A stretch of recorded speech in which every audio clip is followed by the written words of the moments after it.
tugende turira tubibira umwami niba tubabazwa n'abarimbuka tuzahozwa naza dushira agahinda nidutunda imiba tuzanezerwa.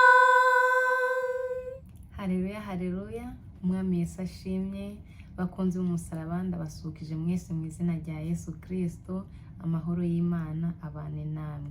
Ngiye turi kumwe, izina ni Jeanne D'Arc. Nejejwe n'Imana mu mutima wanjye ukongera kubana namwe kuri uyu munsi Uwiteka yaduhaye kugira ngo tubashe kumenya icyo Imana idushakaho kandi tugire ubuntu bwo kumva icyo umwuka arimo kubwira umugeni wa Kristo. Ikaze rero kubashya, abasangwa ikaze, abadahwema kudukurikira ikaze, kandi umwami Imana abaha umugisha kandi bifite ibyiringiro yuko abantu bazakizwa, abantu bazabahuka, kandi n'abakijijwe hari ubundi mwanya bazavaho cyangwa se hari urundi rugero bazavaho bashike ku rundi rugero Kristo ashaka. Twere imbuto zikwiriye abihanye, tugendere mu nzira y'Imana ishaka. Rero buri kwa kane turinjira mu byanditswe byera, twumva ijambo ry'Imana, twumva icyo Imana ishaka yuko dukora. Rero nk'uko nabivuze kuri Facebook, tujya turabana muri uyu mwanya mwiza wo kumva ijambo ry'Imana, amatitire menshi atandukanye adukangurira kuva mu mwijima, kureka ibyaha, guhunga irari ry'isi. Abasore bagenzi banjye tugahunga irari rya gisore, kandi iri jambo ndawe rireba abasore gusa, n'abakuze bagahunga irari, tugahunga ikintu kibi cyose cyatubera umutego kikatubuza kwinjira mu bwami bw'Imana, ahubwo tukagira inzara n'inyota byo gushaka umwami Imana. Rero uyu munsi turaganira ijambo rivuga ngo hunga udapfa. Hunga udapfa. Hunga ukize ubugingo bwawe, hunga ukize amagara yawe, hunga ukize ubugingo bwa bene wanyu, hunga ukize amagara ya bene wanyu, kuko nyuma y'ubu buzima hariho ubundi buzima. Rero indego yacu turayisanga mu Bakorinto ba kabiri ibice 6 umurongo wa 2. Reka tuhasome mu izina rya Yesu. Ijambo ry'Imana riravuga ngo, kuko yavuze iti mu gihe cyo kwemererwamo narakumviye, no ku munsi wo gukirizwamo naragutabaye. Dore none nicyo gihe cyo kwemererwamo, dore none niwo munsi wo gukirizwamo. Amen. Uyu munsi rero wo kuwa kane niwo munsi wo gukirizwamo, niwo munsi wo kubohokeramo, niwo munsi wo kwemerwa n'Imana, niwo munsi wo kureka inzira zose mbi, niwo munsi wo kureka ibyatuma bikujyana muri Gehinomu, kandi nanjye niwo munsi wo kwirinda ikibi cyose, wo kwirinda irari rya gisore, wo kwirinda inzira mbi yanjyana iyo ikuzimu kwa Nyamutezi. Kandi si no kuwa kane gusa, muge wagiriye ubuntu aho usengera bakigisha ijambo ry'Imana, nduje uvuga ngo birasanzwe. Ndifuza ko uno munsi wo kuwa kane tutawufata ngo ni ibisanzwe. Muge nawe usomye ijambo muri wa mwanya wawe wenyine, kuri wa munsi wawe wenyine, ujye ufata ijambo ry'Imana uriha imbaraga, uko ijambo ry'Imana ntago risanzwe. Ijambo ry'Imana rirakiza, ijambo ry'Imana rirabohora, ijambo ry'Imana ribatura umunyabyaha mu ngeso mbi, rikamuhindura, rikamucura akaba umuntu mwiza w'indangarugero. Muribuka Pawulo, kandi aya magambo dusomye ni Pawulo wayanditse. Yego yavuzwe n'umuhanuzi Yesaya, ariko na Pawulo yameze nk'uyashimangiye. Yabivuze ngo dore none niwo munsi wo kwemererwamo, dore none niwo munsi wo gukirizwamo. Muribuka inzira za Pawulo, muribuka ukuntu yarigize ikigenge, akica abakozi b'Imana, akabatoteza, agakora ibidahesheje Imana icyubahiro, ariko ijambo ry'Uwiteka, haleluya, ryamugezeho, riramucyaha, riramucura, riramubohora. Nanjye nifuza yuko uyu munsi twe kujya tuwufata ngo birasanzwe, dusanzwe ijambo ry'Imana turiho imbaraga ngeya. Oya, reka tugire inzara n'inyota byo gushaka mu maso h'Imana, kandi inzara n'inyota byo gushaka mu maso h'Imana bizaduhesha wa mutima uboneye, wa mutima utunganye, wa mutima wuzuye ingeso zose nziza. Rero ndatinze, iri jambo niryo tuya turagenderaho, niyo nsanganyamatsiko yacu. Tujya turazana n'ibindi byigisho, ariko twumve ko mu gihe numvishe ijambo ry'Imana burya ndahiriwe, ngiriwe umugisha. Nere kurifata birasanzwe, ahubwo reka ndifate ng'ijambo rifite imbaraga ryo kungiza, ryo kunshoboza, ryo kureka ibyaha, ryo kureka ibyanjyana mu nzira yo kurimbuka. Nawe bizakubera uko. Uyu munsi rero turaganira ati hunga udapfa. Reka twubahe Imana dusenge.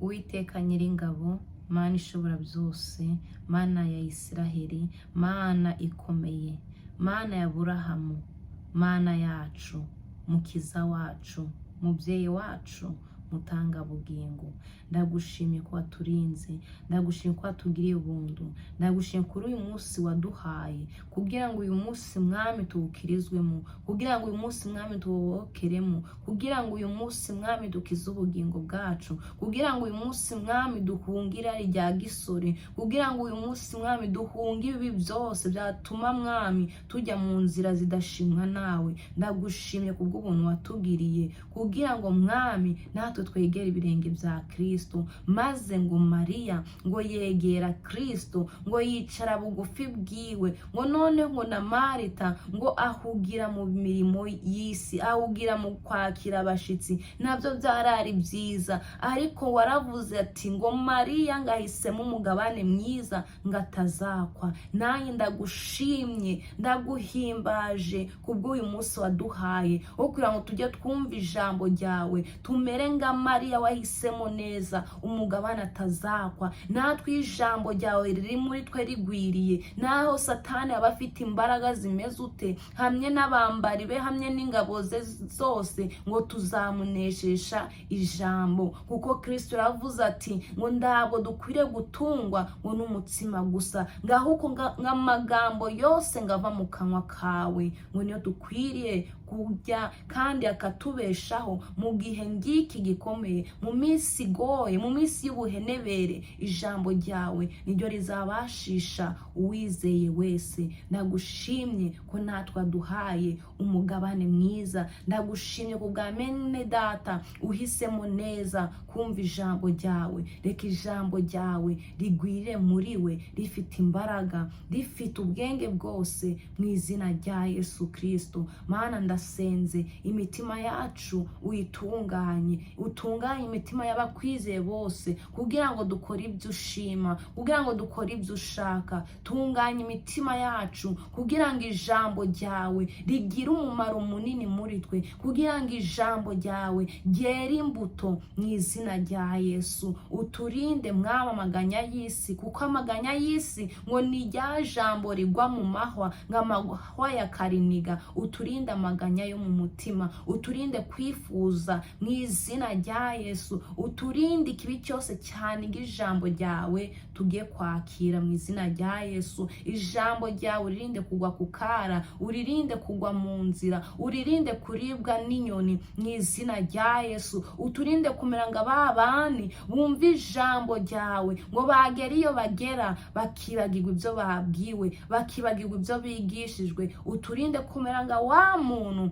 ngo usome ijambo ryawe akaryumva ariko ndaryumvire, ariko ndarishire mu bikorwa. Uturinde, kandi uturinde kumera ngo wa muntu ngo wireba mu kirori ngo yasohoka ngakibagirwa nguko yarasa. Uturinde Mwami, reka ijambo ryawe ritugireho ububasha. Mwuka wera ngo uzubane natwe, kuko ndawe twabyishoboza, tutagufite ndaho twagera, ariko tugufite turashoboye, tugufite turashinganye, tugufite dufite imbaraga, tugufite tuzanesha byose. Tunesha umubiri, tunesha isi, tunaneshe na Satani. Bana natwe rero muri uyu mwanya mwiza wa waduhaye, utubere umwanya w'umugisha, utubere umwanya wo gukizwa, utubere umwanya wo kubohoka, utubere umwanya wo gukurikira Yesu tumaramaje, kandi dufite imitima iboneye, kandi dufite imitima igisiyoni. Mu izina rya Yesu Kristo nikonze nizeye,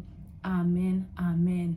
Imana yacu ishimwe, Imana yacu ihabwa icyubahiro. Tugiye gusoma ijambo ry'Imana dusanga mu gitabo cya mbere cya Mose, Itangiriro ibice 19 umurongo wa 17. Reka tusome ijambo ry'Imana mu izina rya Yesu. Haravuga ngo, bamaze kubakuramo, umwe muri bo aravuga ati, hunga udapfa, ndurebe inyuma kandi ndutinde utararangiza iki kibaya, hungira ku musozi utarimbuka. Reka nanone nsubiremo nitonze.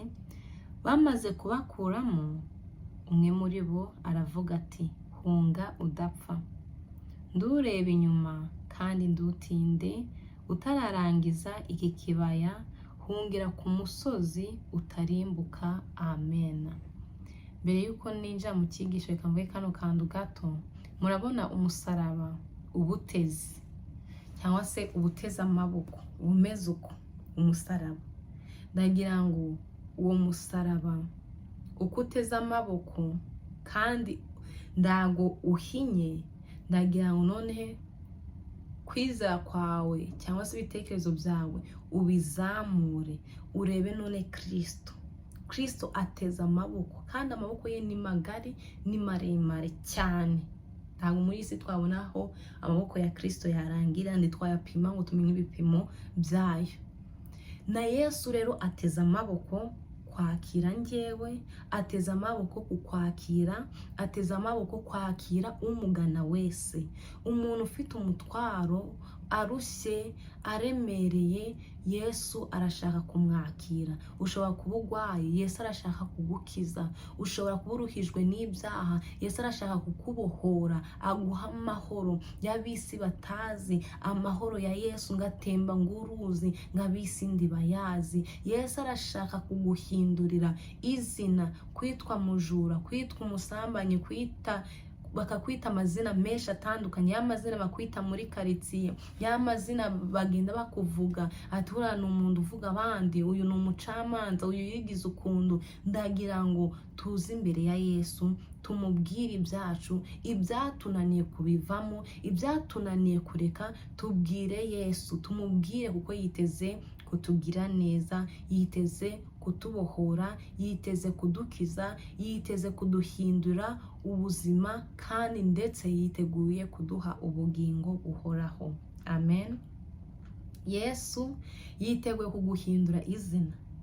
Niba bakwitaga umusinzi, yiteguye kukwita umwana w'Imana. Niba bakwitaga maraya, yiteguye kuguhindurira izina ube umwana w'Imana. Niba wari uri umujura, Yesu ashaka guhindura iryo zina, ashaka gutsibya ubujura, ashaka gutsibya ububeshi, ashaka gutsibya basemagambo, ashaka gutsibya ayo mazina mabi yose y'abisi bakwise. Ndetse nawe wireba ugasanga koko uri umuntu wuzuye guca imanza, uri umuntu w'umusambanyi, uri maraya, uri rubebe, y'amazina adahesheje Imana icyubahiro. Yesu rero ashaka guhindura ubuzima bwawe, arashaka kuguha izina rishya. Ateza amaboko, yiteguye kukwakira, yiteguye kukuruhura, kandi ni umugwaneza, yoroheje mu mutima.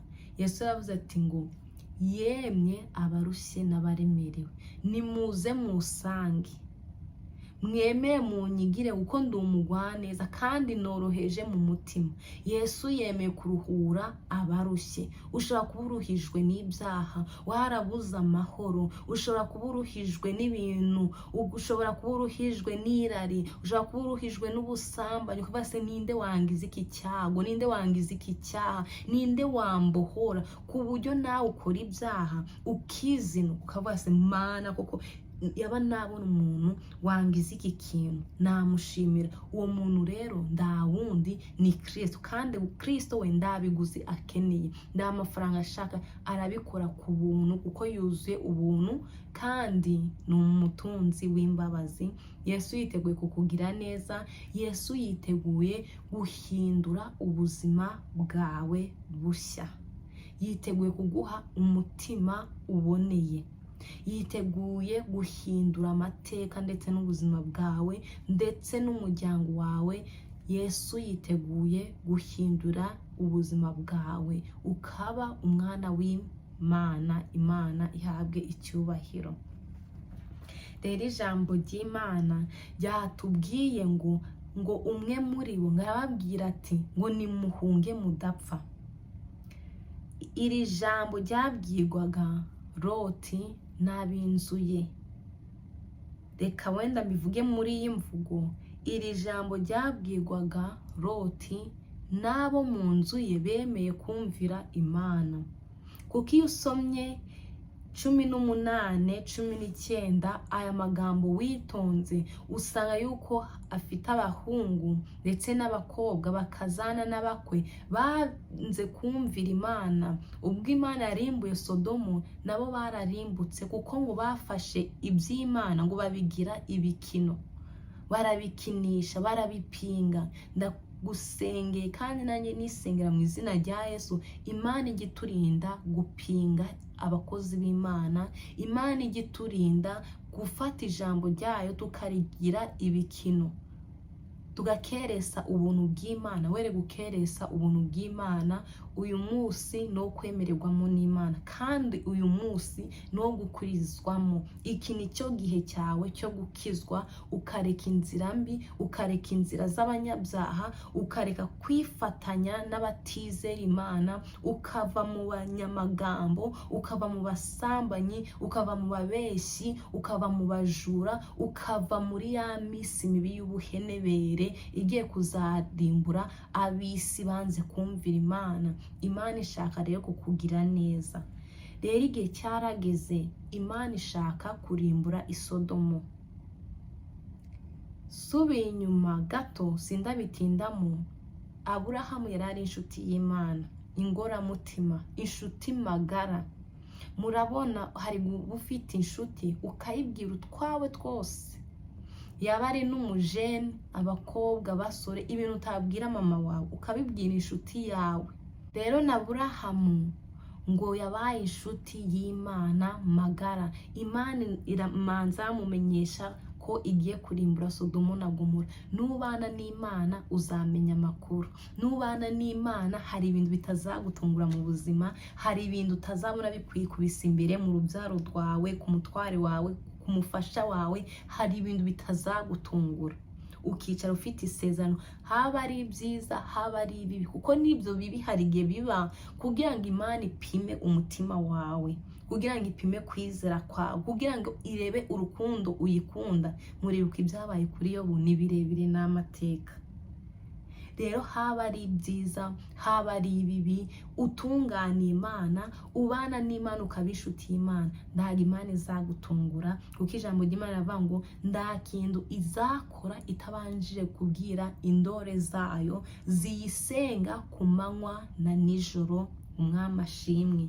Rero Imana ibwira Aburahamu ko igiye kurimbura Isodomu.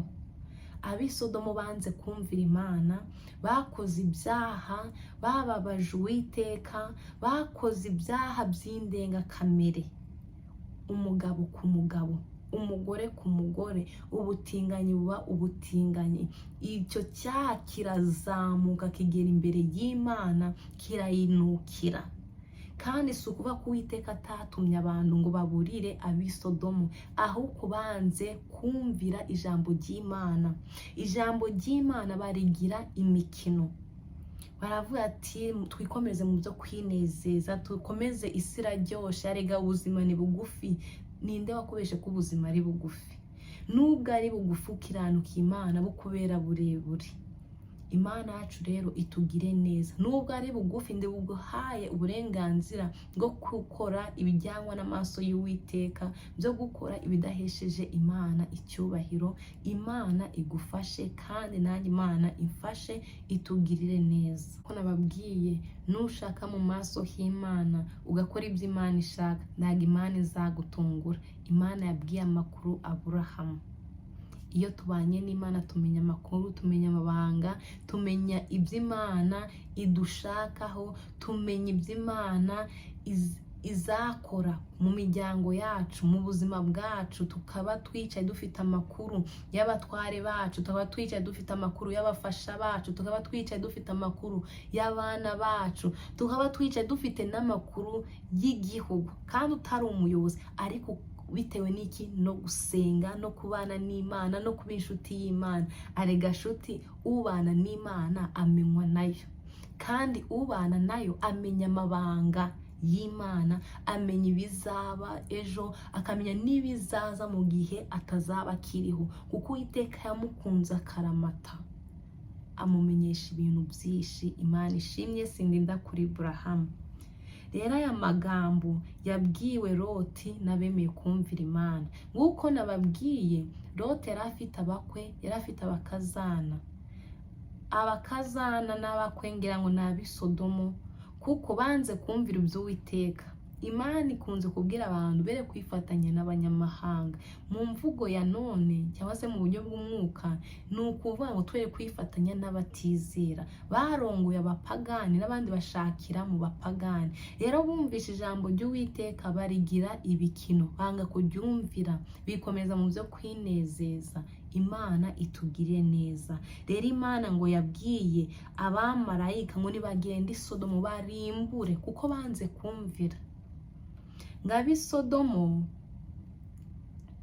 subi inyuma gato, ab'i Sodomu baje kumenya yuko Loti afite abashitsi, kandi abashitsi afite n'abagabo.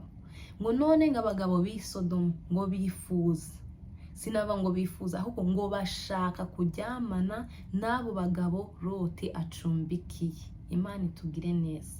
Murareba hisi igeze, icyaha cy'ubutinganyi, umukobwa ku mukobwa, umugore ku mugore, umugabo ku mugabo, umusore ku musore. Uwiteka adutabare. Imana ibona ko umugabo ku mugabo byari bikwiye, ndago yari irarema Eva. None abantu turi kwihimbira ibintu, turi gusayisha. Imana iturinde. Babyeyi, musengera abana banyu, musengera abana banyu. Imana ibarinde iki cyakabutinde ngo cy'ubutinganyi. Musengera abana banyu, mubasengere kandi mubasengere mutari kuvuga ngo reka nsenge. Oya, musenge mutisengesha, kuko ibizi y'isi birakomeye, kandi nibyo byanarimbuye isi ya mbere. Muribuka mu gihe cya Nowa, abantu nanone bari banze kumvira Imana, Imana irabarimbura. I Sodomu, icyaha cy'ubutinganyi, Imana iraharimbuye. Igomora, Imana iraharimbuye. N'ahandi Imana yagiye igira ute? Irimbura abantu, ikabarimbura kuko banze kumvira. Si uko bari bakoze ibyaha, natwe dukora ibyaha tukihana. Iyo wihanye rero uba wumviye, uba uvuze ati sindasubira mu byaha. Benshi barimbuka bazizwe no kutamenya. N'ijambo ry'Imana rivuga ngo ubwoko bwanjye burimbuwe buzizwe no kutamenya. Mu yindi mvugo, burimbuwe buzizwe no kutumvira ijambo ryayo. Icyo Imana babwiye banze kucyumvira. Ngo rero ngo abagabo b'i Sodomu ngo baragenda kwa Loti, barakomanga n'imbaraga nyinshi, bavuza urusaku ati sohora abo bagabo, turabizi ko ufite abashitsi b'abagabo, turashaka kuryamana nabo. Imana itugire neza. Loti arasohoka, ariko ndiyasohotse wese yameze ng'ukinguye, ng'uhengereje. Arababwira ati yego mfite abashitsi, yego ni n'abagabo, ariko ndabinginze mwere gukora icyaha kingana gutyo. Bagabo ndabinginze, bene data ndabinginze, mwere gusayisha. Ngo haya ngo Yesu ngo yaratsinze, nibyo kuko yaratsinze, yaratubabariye, ariko ndabiduhaye uburenganzira bwo gukora ngo ibyaha. Ndago Yesu yambabariye n'ibyaha aho mumenyeye. ibyaha Kristo yambabare ngo ni kera ngirinjije, ndazi Imana, ndazi Imana yayo, ndazi umuremyi wanjye, burya ibyo ni Imana yambabare ngo kera ndinjije ngo ibyo nshaka. Ariko aho umenye Kristo ndakomeje gusayisha ubusambanyi ni bwose, umusozi wose Jeanne D'Arc kari umusambanyi, umusozi wose karitsenduye, bazi ko ndi umusinzi, bazi ko ndi umunyamagambo, bazi ko mbese ndi umwana wagize ute wananiranye. Ariko Imana irashaka kugira ute, irashaka kugukiza, irashaka guhindura amateka yawe, ubuzima bwawe.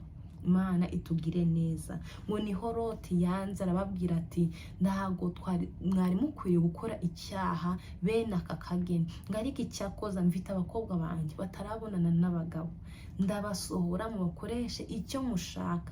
Mbese mu yandi magambo baracyari isugi ndi baza umugabo, ho kugira ngo mukore icyo cyaha ngo umugabo ku mugabo, ndabaha abakobwa banjye mu bakoreshe icyo mushaka. Abagabo baranga, murebe iyo kabutindi yari yateye, barashaka bagenzi babo. Imana itugirire neza, Imana idufashe, Imana irashaka kugukiza. Uyu ni wo munsi wawe wo gukizwa, iki ni cyo gihe cyo gukizwa, kuko ejo sahawe, ejo sahawe ndaguzi icyo umunsi w'ejo uzazana. Imana rero irashaka kugukiza nonaha, Imana irashaka kukubohora, kandi Imana irakubwira ati hunga udapfa. Ngo niho byagenze uko Imana yatayohereza ngo umuriro waka amazuku, ibirimo by'umuriro igenda ibitoza bimanuka mu ijuru bitwika abo bantu bakora ibidahesheje Imana icyubahiro. Bene data nimuze twumve icyo Uwiteka ashaka, kandi icyo ashaka aba ari cyo dukora. Ngo niko abo bamarayika cyangwa se abo bagabo babwiye Loti ngo nibagende bahunge, n'ababyeyi ngo n'abakazana be n'abakwe babigize ibikino, n'abahungu bamwe bararimbutse abo mu nzu ya Loti, kuko banze kumvira ijambo ry'Imana. Bari bagiriwe amahirwe, bari bagiriwe second chance, banga kugira ute kuyifata, ariko bayitesha agaciro. Babonaga ati uyu mugini mwiza, ese Uwiteka arawurimbura wuhoye iki? Wari uzi ko ibyaha bihuma umuntu amaso? Umuntu ndarebe, umuntu ndamenye ko gusambana bizamutera sida, gusambana bizatuma byara umwana utateganijwe, bikaba byanamujyana no muri gihe nomu. Umuntu ngarebe ibintu byo dukora bidahesheje Imana icyubahiro, ibyo dukora mu mwijima, n'igihe kizaza ngo Uwiteka nkabishire ahagaragara, kandi nibyo bizagira ute, bizadushira mu rubanza. Rero nihuse aba bagabo barababwiye ati nimuhunge mudapfa, mukize ubugingo bwanyu, kandi mu guhunga kwanyu, mu kwirukanka kwanyu, ngo nimugende ndimureba inyuma. Imana itugire neza, Imana iturengere. Yemwe bandi mwihana mukareba inyuma muri Yesu ashimye. Abantu bihana mugasubira mu byaha. Wihanye ubusambanyi uyu munsi, ejo wabusubiyemo, uzabusubiramo ubyara umwana utateganijwe, uzabisubiramo ukuremo ibigwara. Yemwe bandi mwamenyereye kuvuga abandi, hari ubuzavuga usanga ingota ikugeze hano. Imana ikugirire neza, Imana iturengere, Imana itugwanirire. Imana yiteguye kukweza, kandi yiteguye kugucura ingamba zikakuvamo. Imana irashaka kukuvugutira. Yababwiye ati ngo nimuhunge mukize amagara yanyu, namwe muve mu byaha, nanjye mve mu byaha. Iri jambo rirandira kandi nawe urakureba. Tuve mu byaha, tuve mu byo turimo, tuve mu bidahesheje Imana icyubahiro, dukora ibyo umwami ashaka, tugende mu nzira z'Imana ishaka. Ngo maze ngo aba bagabo barababwira ati nimuhunge, kandi ndimureba inyuma mutarangiza kino kibaya, muhungire ku musozi mutarimbuka. Umusozi wacu natwe ni Kristo, duhungire muri Kristo, twihishe muri Kristo. Kristo yatubereye ubuhungiro. Ntabwo ibyago bizadutera ubwoba, ntabwo kubabara bizadutera ubwoba, ntabwo indambara zizadutera ubwoba niba tuzaba turi muri Kristo. Ariko mu gihe tutari muri Kristo bazarasa wirukanga ugire ngo urapfuye. Mu gihe utazaba uri muri Kristo bazakuvuga ubone ubuzima bukubanye buto, isi kubanye ndo. Mu gihe utari muri Kristo uzajya ku kazi bakubabaza uvuge ngo urakaretse, uzaba uri guhima nde? Ni wowe n'umuryango wawe. Imana rero itugire neza, duhindukire tuhungire muri Kristo, twihishe muri Kristo, kuko abari muri we bari amahoro masa, abari muri we baratekanye. Mu gihe cya Nowa Imana yavuze ati bantu mwihane, dore imvura izagwa, dore imvura izabatembana, ngo barabifata babigira ibikino. Bamwe baravuga ati none Nowa yasaze, dore uyu musaza yasaze, dore uyu musaza ari mu inguge, inguge zizamukiza iki? Inguge yacu ni Kristo. Haleluya! Inguge yacu ni Kristo. Imana ashaka yuko tujya mu iyo nguge, Imana ashaka ko twinjira muri iyo nguge, kuko iyo nguge uzaba yirimo azaba amahoro masa, kandi uzahungira kuri uyu musozi azaba amahoro masa. Uyu musozi ni Kristo, inguge ni Kristo. Imana ashaka yuko twihana, nitumara kwihana tujye muri Kristo, dushore imizi muri we, tugendere muri we, umwuka w'Imana atuyobore, umwuka w'Imana agendane natwe iteka. Imana ishimye. Igihe rero cyarageze, Loti n'umugore we n'abakobwa be barokotse. Mukaroti ndago nzi cyamuteye gusubiza amaso inyuma, ngariko ngo yasubiye inyuma arakebuka, ahita bingingi y'umunyu magingo. Ubu abagire guhundu bakajya kubisura, twumva yuko bagezeyo babona iyo ngingi y'umunyu ya Mukaroti. Imana natwe rero itugire neza. Imana ashaka yuko ngo twihana, guhunga, tudapfa, nava ngo twihane kugira ngo dukize ubugingo bwacu. Kandi mwuko kwihana kwacu twere gusubira mu byaha, twere gusubira mu magambo, twere gusubira mu kunegurana, twere gusubira guca imanza, twere gusubira gupinga ijambo ry'Imana. Niba wihanye, ihana, maramaza, maramaze nguko Rusi yamaramaje akurikira nyirabukwe. Maramaza nguko Kristo yamaramaje yikorera umusaraba, yemera kubabara kubw'ibyaha byanjye, kubw'imirimo yanjye mibi, kubw'imirimo yawe mibi, kubw'ingeso zawe mbi. Yesu aremera ngaramaramaza, yikorera umusaraba ari bubambweho, bamwambika ikamba ry'amahwa kubera njyewe Jeanne D'Arc. None ngiriwe ubuntu, Imana ikoze ku maso yanjye. Ijambo ry'Imana yambye ngo mbunge nere gupfa ngize ubugingo bwanjye, ngomeje gusambana, ngomeje gusinda, ngomeje kunegurana.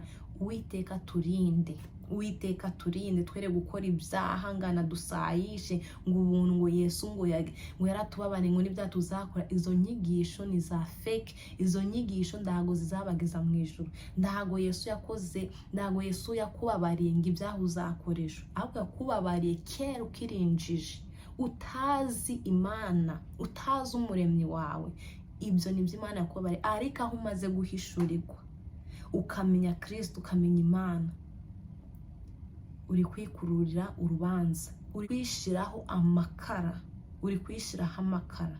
Imana itugiriye neza. Umukristo akijijwe akareka inzira ze akabasubiyeyo, uzasubirayo Satani azahita gukubita ubuhiri, nzasubirayo Satani azahita ngubita ubuhiri. Imana rero itugiriye neza. Mukaroti ngahita aba ingingi y'umunyu, arokoka nde? Loti n'abakobwa be babiri. Imana itugiriye neza, twere gukinisha ijambo ry'Imana. Ndifuza gusoreza ku ijambo dusanga mu gitabo cy'umuhanuzi Zefaniya, igice cya 6 baravuga ngo n'abasubiye inyuma bakareka gukiranukira Uwiteka, n'abatigeze gushaka Uwiteka habe no kumusenga. Imana itugire neza. Iri jambo rikureba umuntu w'umukristo, rikareba n'umuntu utari umukristo. Umuntu w'umupagani riri kumureba. Niba uri kumvira ijambo ry'Imana, were kwinangira umutima ngo abasubiye inyuma, wa muntu wakiriye Yesu Kristo nk'umwami n'umukiza agasubira inyuma, ntabwo Uwiteka azamwishimira. Kandi ngo n'abatigeze gushaka Uwiteka habe no kumusenga, abo baragoye. Umunsi w'Uwiteka uri hafi kandi uregereje, uburakari bw'Uwiteka buri hafi. Yesaya we yaranditse ngo hari agacumu Uwiteka afite, ngo umujinya ngo Uwiteka uri mwako gacuma, umunsi kazaturika cyangwa umunsi Uwiteka azagafata akagira ute akakamena, uwo mujinya uzagusohoreraho n'uzaba utari mu nzira nziza. Nanjye ninza ndari mu nzira nziza, uwo mujinya uzanzohoreraho. Imana rero itugire neza, duhindukire rwose twere kwanga mukarute. Ese wifuza kuba ingingi y'umunyu? Umuryango si wawe uwifuriza kuba ingingi y'umunyu? Hunga udapfa, kandi mu guhunga kwawe ukiza ubugingo bwawe. Numara gukiza ubugingo bwawe, ukiza ubugingo bwa bene wanyu, ukora ibyo Imana ishaka. Nanone ndashaka gusoreza kw'iri jambo Ingoma za kabiri ibice 7 umurongo wa 14 kugeza kuri 15 haravuga ngo, maze abantu bitirirwa izina ryanjye nibicisha bugufi bagasenga bagashaka mu maso hanjye bagahindukira bakareka ingeso zabo mbi, nanjye nzumva ndi mu ijuru. 15 uhereye none amaso yanjye azajya areba n'amatwi yanjye azajya yumva gusenga kuzasengerwa aha hantu. Amen. Nuhindukira ugakora ibyo Imana ishaka, ukavuga ibyo Imana ishaka, Uwiteka azakumva, amaso y'Uwiteka azakubaho, ukuboko k'Uwiteka kuzakomeza kugendana nawe. Ariko nudahunga icyaha, nutihana, ingota y'Uwiteka izakujya. Waba uri umushumba, waba uri umudiakoni, waba uri umuhanuzi, waba uri umunyamasengesho, waba uri umuvugabutumwa, waba uri umukristo kandi waba utari umukristo, ukumva ijambo ry'Uwiteka ukinangira ukanga kuryumvira, ingota y'Uwiteka izakujya. Nanjye ninanga kumvira ijambo ry'Uwiteka, ingota y'Uwiteka izanjye. Uyu munsi were kuwupfisha ubusa, irebe wisuzume muri iri jambo. Ese ndatunganye? Ese mvuga neza? Ese ngora ibyo Imana ishaka? Ese ndi mu nzira y'Imana? Hahirwa batakurikiza imigambi y'ababi, kandi hahirwa baticarana n'abakobanyi.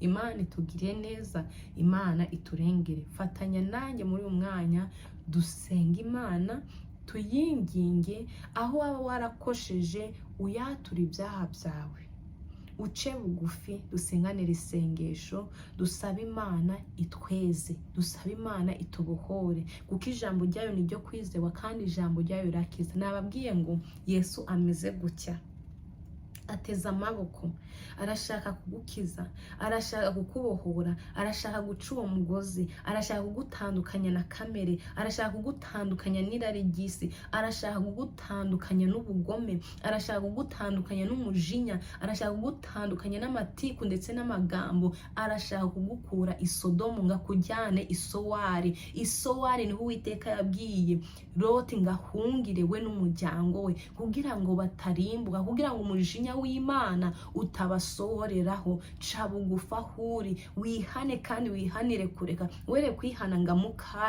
Mukaroti yarihanye asubira mu byaha. Ntabwo nzi icyatumye areba inyuma, ntabwo nzi icyamusubije inyuma. Birashoboka yuko yacaga inyuma y'umugabo we, birashoboka yuko yagiraga amagambo, birashoboka yuko yagiraga amatiku, birashoboka yuko yafataga ibitaribye, birashoboka yuko yagorekaga inzira z'Uwiteka. Uwiteka amugiriye ubuntu, Uwiteka amuhaye amahirwe, amuhaye second chance. Iyo second chance arayifasha ameze ngo yishize muri puberi. Imana amuze ati, wowe genda uhunga udapfa, kandi mu guhunga kwawe wirebe inyuma, kandi ndutinde muri iki kibaya ugere ku musozi utarimbuka i Sowari. Umubyeyi yanga kumvira Imana. Arega umuntu kurimbuka si uko tuba twakoze ibyaha. Bagiye mu ijuru si nabo si bakoze ibyaha? Bakoze ibyaha, ariko akenshi tuzizwe no kutumvira Imana, tuzizwe no kutumva ijambo ry'Imana itubwira, tuzizwe no kudashira mu bikorwa ijambo ry'Imana n'icyo umwuka abe yatubwiye. Niba umwuka akubwiye kora iki, gikore. Ndabizi biragoye, ariko dushobozwa byose na Kristo uduha imbaraga, kuko ku bwanjye sinabishobora. Ariko ninshaka mu maso y'Imana, ngiga guca bugufi, ngiga gusenga, ngiga kuba imbere y'Imana, Uwiteka azampa imbaraga, mbashe kunesha irari ry'umubiri, mbashe kunesha kamere, mbashe kunesha ubusambanyi, mbashe kunesha amatiku, mbashe kunesha vino, kuko vino ngo ni umukoba ngushukwa nayo ndabwengagira. Imana itugire neza, Imana iturengere. Abakristo reka mbabwire ikintu, niba warihanye reka mbabwire ikintu. Niba narabashingiye nga Jeanne D'Arc kwirinda ubusambanyi, ngava kuri vino, ngava ku nzoga, ngareka ibyaha nyine bya bindi twebwe abana bandu tubona ko bikomeye, tubona ko icyaha cy'ubusambanyi gikomeye.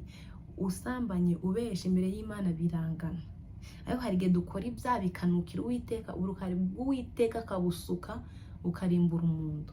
Niba narihanye vino, niba navuze sinzongera kunywa inzoga, ngirinde icyaha cyo gusambana, ngirinde icyaha cyo kwica, sinice, kubera ko amagambo yatunaniye, kubera iki gufata utuntu agakaramu ka mugenzi wanjye ndagafashe, kandi ndabizi ko iyi karamu atari yanjye ariko ndayifashe, kubera ko ibyo byatunaniye. Kandi ibintu bikomeye tukabishobora. Ngaba naranesheje irari ry'umubiri, ngaba naranesheje ubusambanyi, ariko kuvuga mwene data bikananira. Reka dusenge, twihane twe kubanga mu karote, twere gusubira inyuma, twere gusubira isodomo, ahubwo tujye imbere isowari, tugenda imbere tout droit.